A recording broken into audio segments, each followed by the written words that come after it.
so Troy, I understand there's been a lot of angst about tax forms this year, particularly K1s and K3s. Is that right? Yes, sir. And I've got to tell you, we hate these tax forms as much as anybody. It creates a lot of delays and a lot of work, right? And some apparent complexity for tax preparation, right? Correct. And what are some of the other issues? So the new forms, the K3s, are a new form that's just got released this year, and those are causing some potential delays because they're not going to be released till later this year. Okay. And which is the case really, has always been the case that tax forms, it's called information returns. It provides information to the IRS about dividends and partnership shares and so forth, are frequently, late and then revised into May and beyond, well past the April 15th filing deadline period. And that's just kind of the nature of the complexity of tax law. So, and now we have the additional wrinkle with the K3. So, folks, I guess the first important thing that I want to point out is it's not nearly as complicated as it may seem. From a sophisticated tax preparer's perspective, it's just one more form, and you got to map the numbers on a form to the returns and so forth. And a lot of preparers may not appreciate that, but if you just follow the instructions, it's relatively simple. But it's unavoidable. I mean, this stems from federal tax law, and federal tax law is mind-numbingly complex. And it's also constantly changing. Like these K3s, that's a new document that didn't exist till this year, right? Brand new this year. Based on changes last year. K1s have been around for a while, but the kinks and the twists and turns change. So then the reason that you get, most investments will generate 1099s for dividends and foreign tax credits and that kind of stuff. Many partnership interests particularly will generate K1s and now K3s. Is that right? It's K1s and K3s. Yeah, so K1s and K3s. And so folks might say, well, gee whiz, why do you burden my portfolio with partnership investments, right?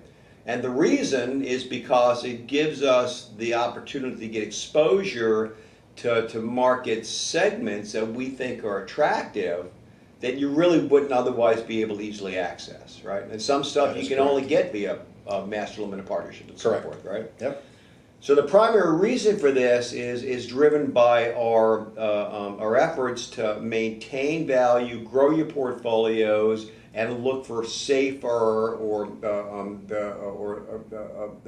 opportunities during this pretty profound bear market we think we're still in, right? Correct.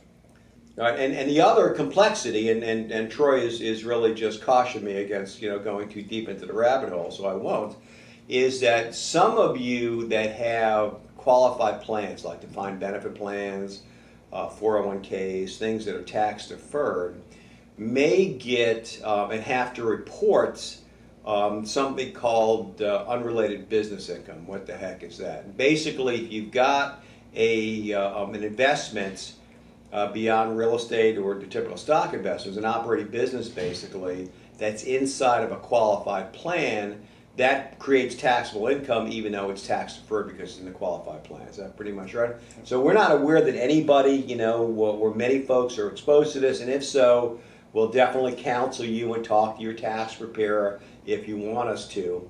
And again, it's nettlesome, it's bothersome, but it really isn't a big deal. So, so in a nutshell, this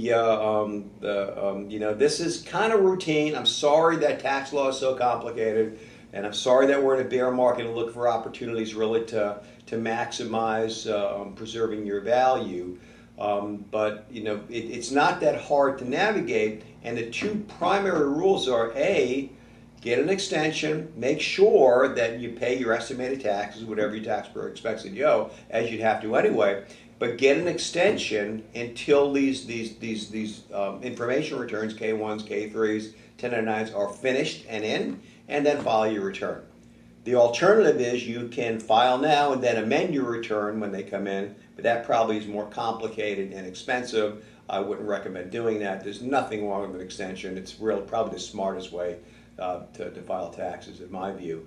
And if your tax preparer has a hard time understanding this, you may want to consider seeking out another tax preparer, tax master. I mean, this is really pretty basic stuff, I would think, if you know how to read the form and put this number over here in the return.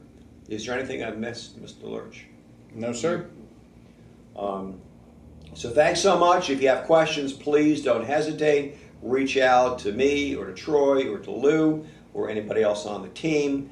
If you have questions and so forth, but it's not nearly as complicated or as fearsome as you might think. It's just a pain in the butt, but we're here to take that pain mostly away for you. All right, well, thanks so much for listening, and if you get any hate mail on this, Troy, keep it to yourself. Bye. Thank you.